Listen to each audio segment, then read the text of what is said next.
So you believe that you or someone you know might be dealing with a spiritual issue. The process for diagnosing if the issue is spiritual or not is fairly simple, but simple isn't always easy. Now, the biggest problem people have about diagnosing spiritual issues and why they get so annoyed by a diagnosis is from the notion that when you diagnose something as nazar or jinn possession, the person doesn't necessarily take responsibility for their actions. That since it's a spiritual issue that's out of their control, they don't take any action to improve their situation. Or that when it's actually a medical issue, they refuse to accept the reality behind it and take proper action. It is a little difficult to differentiate something like jinn possession and, say, bipolar disorder because the symptoms can be very similar. So, are you going to go to the doctor for help, or are you going to go take spiritual help? Well, guess what? You do both. So how does one differentiate between a medical or psychological issue and spiritual issues? The easiest way for you to find out is to do ruqya. That's it. Ruqya is basically the Arabic term for Quranic healing, or healing through the Quran. I know the way people use the term and the way I have spoken about it in the series might sound like it's an exorcism, which it can be, but it literally means healing from the Quran. You know when people read the Quran or recite surahs when you or someone else is sick? That's ruqya. It's reading the Quran with the intention of healing yourself from everything and anything. You all have been doing it without even knowing it just because people call it a different word. People think ruqya is only for people dealing with black magic and jinns and spiritual issues. No, not at all. Ruqya is not just for people dealing with crazy stuff. So that's the biggest thing people get wrong or get freaked out about. My child doesn't have nazar, no need to get ruqya done. No, you should be getting ruqya done regardless of whatever your situation is. It's the Quran. It's not going to hurt you. It will only help. Simple as that. But that doesn't mean you don't go to the doctor. Of course you go to the doctor. Go to every doctor you need to.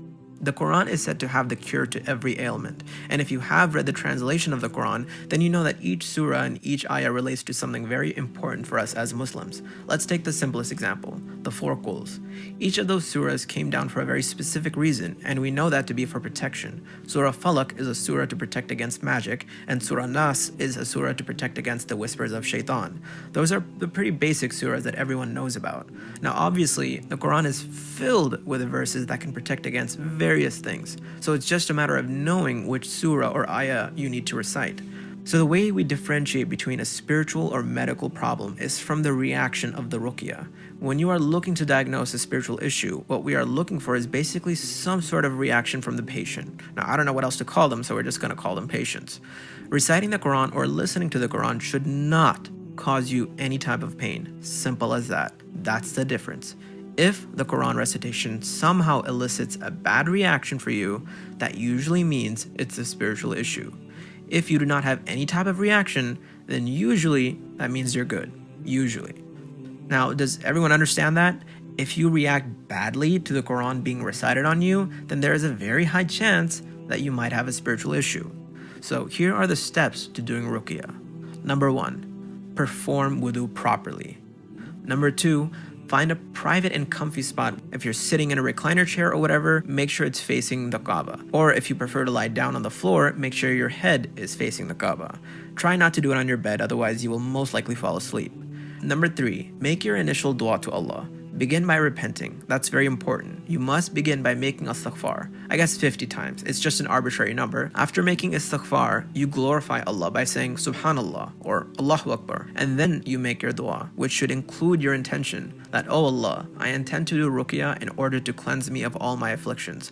Please allow me to figure out if there is something done to me, and if there is, please heal me. Make the dua heartfelt and sincere. Number 4.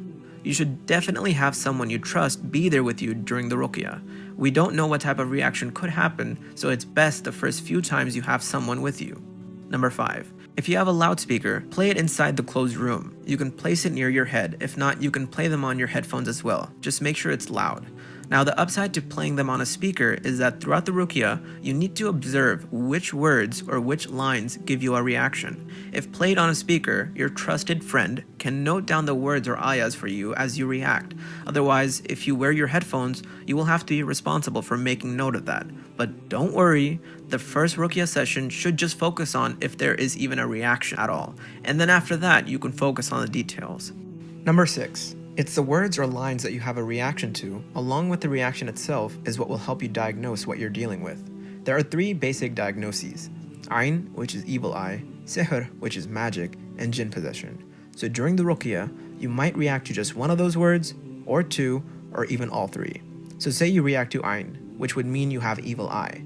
Now the Raqi at this point would go one step further and diagnose what do you have Ain for. Money, beauty, intelligence, etc. Same goes with sihr. If you reacted to the word sihr, the Raqi will then dig deeper and see what kind of magic was done on you. Sihr al-tafriq means magic of separation, or sihr al-muhabba, which means magic of love. There's many different types. The more specific you get, obviously the better you will be able to create a proper ruqya plan. Now the thing about magic is, usually it's done in two ways. The magic is either done by itself, or it is done using the help of a jinn, which basically protects the magic in a way and keeps it active. So if you reach second base with some type of sihr, it's best that you be even more careful to notice if you react to any words that correlate with jinn or jinn possession. You can still have magic that's done with the use of a jinn and not be possessed, which is why you must make sure you pay attention to the words and the reaction. A common physical reaction for the jinn possession is having pain in your body that moves as you continue the ruqya. So if you have pain that starts in your foot, that then moves into your shoulder or somewhere else, that usually kind of means that there is a jinn involved. Another reaction would be like what I had, that you shake or some of your limbs jerk. And obviously the most obvious reaction would be if the person starts screaming and yelling. If the person is screaming and yelling that they are in pain and want you to stop, that's usually a dead giveaway that something is really wrong. Number 7. Depending on your reaction, you will be able to determine what you might have, from which there are hundreds of ayahs that can be read as a way to help with that issue. There are verses specifically meant to target jinn possession, and there are verses specifically meant to target black magic. Others can target evil eye, money problems, separation, literally every problem you can think of. They have a verse for it. So the next step would be to pick and choose from those verses and either listen to them or recite them. Or you can continue to listen to these compiled ruqya audio clips that usually contain most of what you need in a 30-minute video. Number 8. Like I said before, even if you do get a solid diagnosis for a spiritual issue, you should always get a medical opinion regardless, because spiritual afflictions affect your body and mind, and if you have some sort of problem, medicine can help along with the ruqya. And if you're like me, doctors will be able to see your symptoms, but they won't be able to explain the cause of it. But regardless, you want to make sure you have both areas covered. Number 9. When doing ruqya, the Raqi or you, when reciting, can blow whatever they recite into a gallon of water or a bottle of olive oil. After reciting, you just lightly blow with a little bit of spit, kind of like a dry spit. It's called a spittle. But yeah, you do that into the bottles. For the water, you can mix it even with Zamzam and drink it all day long. The olive oil, you can either take a teaspoon after Maghrib or even just use it in your home cooking.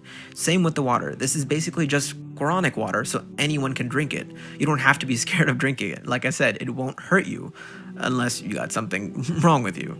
Number 10. This is probably the most important thing the Raqi had told Ali and I.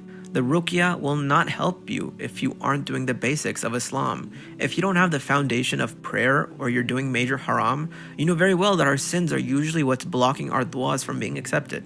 Obviously, at the end of the day, Allah will judge and decide for himself, but point is, you want to increase your chances as much as possible. Don't expect Allah to help you when you aren't doing any of the things He's told you to do, and that too for your own good. So make sure you're either praying or at least begin to pray. If you're in a haram relationship, cut that shit out. That was my biggest regret, being in a haram relationship.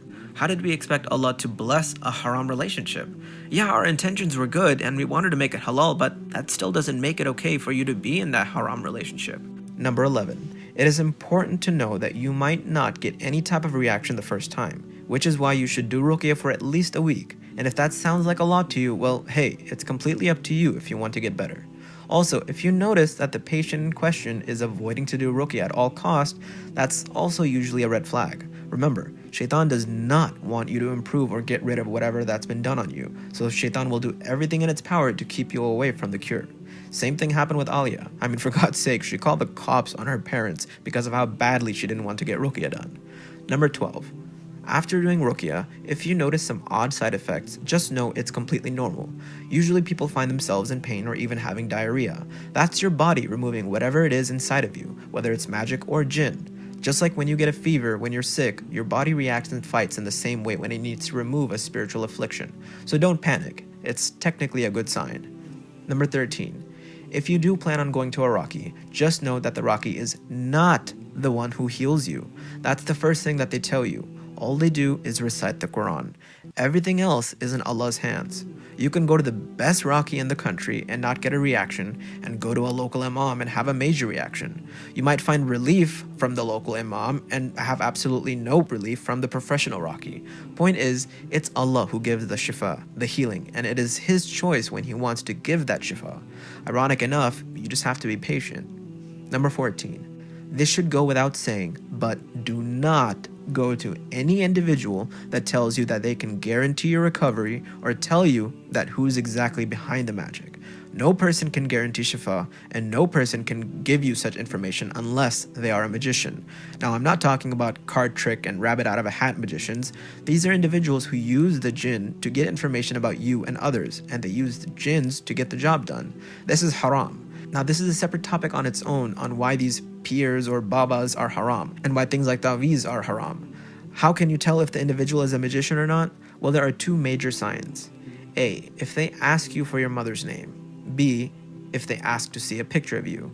For now, that's all you need to know. Otherwise, I'll explain the rest in a separate video. Number 15. Ruqya will not tell you who did the magic or who sent the jinn. I still have people asking me if there's any halal way of finding out the person behind their miseries, and the truth is, there really isn't. When people ask that question, they imagine a Ouija board giving them an answer of the person's first and last name and a face. If anything, the most you might get is a glimpse of that person's face during or throughout your ruqya if you personally know the person, or you might see them in a dream. Alia, for example, during her first ruqya session, saw Humera's face. Number 16. In extreme cases, if you see that the ruqya has given you some sort of diagnosis of a spiritual issue, and if after weeks of not seeing any improvement, it is absolutely allowed to have a professional Raqi do ruqya on you. Ruqya will consist of anything that the Prophet, peace be upon him, had done himself for healing and everything that the Quran has mentioned. For example, black seed oil is said in the Quran to be the cure to everything except death. So it's common for a Raqi to ask you to take a teaspoon of black seed oil after Maghrib, or drink Sinna tea, which is known to be a strong laxative that helps get rid of every bad thing out of your system, or hijama, which if you don't know what it is, it's basically cupping, and the Prophet, peace be upon him, did it as well. So a Raqi might tell you to get that done. There are many little things like this that might freak you out a little because we obviously don't know squat about our religion, but do your research. Educate yourself on these things because you want to make sure that the Raqi you are helping is 100% in accordance with Islam, meaning no taweez. He should not be burning things. He should not be doing anything except reciting Quran on you. I'll post a video about how to differentiate a Raqi from a magician, but for now, just know the basics. A Raqi will only recite Quran. Now, another thing is, usually Raqis do not charge. The one in San Jose we went to didn't because he did ruqya as a part-time thing. The other Raqi, who was basically the one that taught the San Jose Raqi, charged $600. Yes, I know it makes everyone very uncomfortable when people ask for money for something that they feel they should be doing for the sake of Allah and not money, but that's his full-time job. He doesn't do anything else besides ruqya, and he specifically got trained for this. So he recited me on close for 6 hours straight, non-stop. And not only that, he does ruqya on the whole family, just to make sure it didn't spread. And he also helps clean your house of any such spiritual issue, playing Surah Baqarah around the house and things like that. Now, I can't say anything about his price, if it's fair or not, and I'm sure he helps each family out case by case, but just remember, that's how he provides for his family. And if that still makes you uncomfortable, understand that you don't have to choose that particular Raqi. You can find someone else that you feel more comfortable with. But make sure that they are 100% in accordance with Islam. Number 17. Okay, wait, so why do we need a Raqi? Why can't I just do it myself? Well, you can, but a Raqi usually has years of experience with which ayah or surah to recite for each specific situation. They are much better equipped at reading the signs and being able to diagnose what the issue is. And like I said, if you have it in you to recite for 5 hours straight on yourself, then more power to you. Number 18. I do not recommend basing your entire diagnosis just because all the symptoms that you saw on Google for black magic or jinn possession fit. It's a great place to start if you are worried about someone's change in behavior and want to be aware of which symptoms to look for. Otherwise, that is not a sufficient way to make a diagnosis. The only way to confirm is by doing the ruqya. That's it. That's the only test that will confirm if there's a spiritual affliction or not. Now, I have posted the links to a few ruqya audio clips. They are a little long, but you can use the speed up option if you really need to. I really do hope this video helps you guys. This was the #1 question I got, and so I thought this was the best first topic video to release. Please let me know what you guys would like on the next topic video to be. Inshallah, I'll see you guys next time.